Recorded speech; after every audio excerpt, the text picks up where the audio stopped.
Good afternoon. This is Anne Marie D'Agostino checking in for Module 10. So starting with the first question, what experiences have you had with interactive technology as a student or teacher?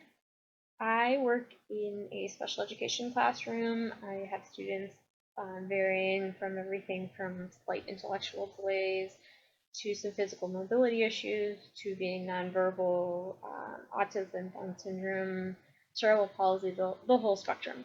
So I wouldn't be able to survive without these technologies. In addition, I live in a district that has access to all of this.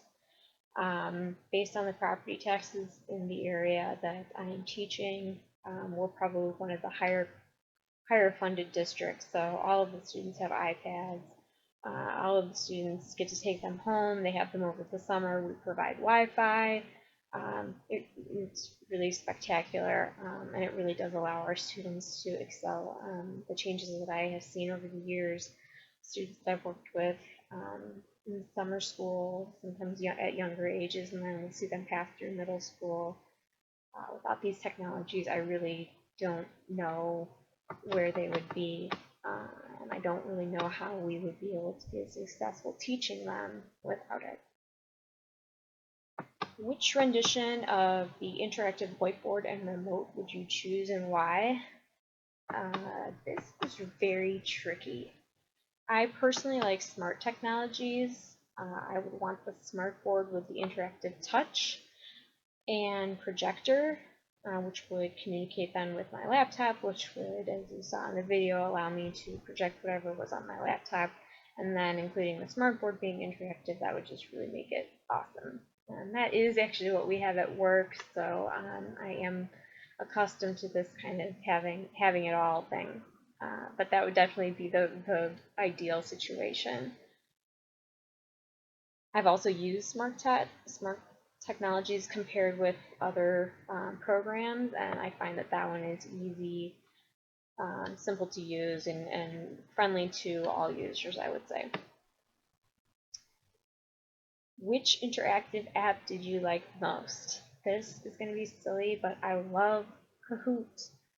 It's so simple to use. The kids love it. They're so competitive, and they put their names on, and they're cheering, and they're fighting, and it completely changes the classroom environment.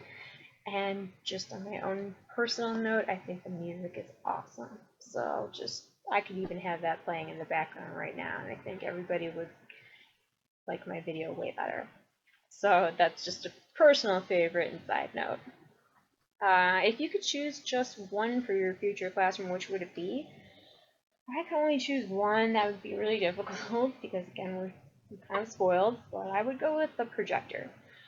I think it is more useful in the classroom. It doesn't have all of the capabilities of the smartboard with the interactive touch, but being able to produce what is on my laptop to what is on the board would, I think, be more useful on a day-to-day. That's something that we use every day and is critical to kind of explaining things. We need the visuals at all times. So even if it is a discussion or whatever, the visual is critical. So the projector would need to be in the classroom, especially if it's special education, in my opinion. What were your thoughts, and what did you learn about reading the Scott Falls-Spark and Peterson article? Do you think you have similar results if you utilize clickers in the classroom? So this was a great article. Yes, they definitely would be awesome to use in our classroom. I actually intend on suggesting this at one of the next meetings. For my population, especially our nonverbal students who don't necessarily participate in things like Kahoot or Quizlets, a clicker would be amazing. It would allow students that have difficulty, even with the Kahoot, of identifying what the correct answer is because they base it on color instead of the actual word. So this clicker thing with the A, B, C, D, E, or the 1, 2, 3, 4, 5, or whatever the format is, would make things so much more simpler and less having to kind of break down some of the things that we don't think we think about, but we do it automatically. These students really have to kind of decompress that and take that apart and identify, okay, this color is what I press this button with, what button associates with that color. It's more complex. So with the clicker thing, that really just boils it down to pressing what they think is right. You'll notice that a lot of the students were really excited, and students that maybe necessarily wouldn't be able to participate, couldn't participate, didn't want to, were afraid to, weren't quick enough.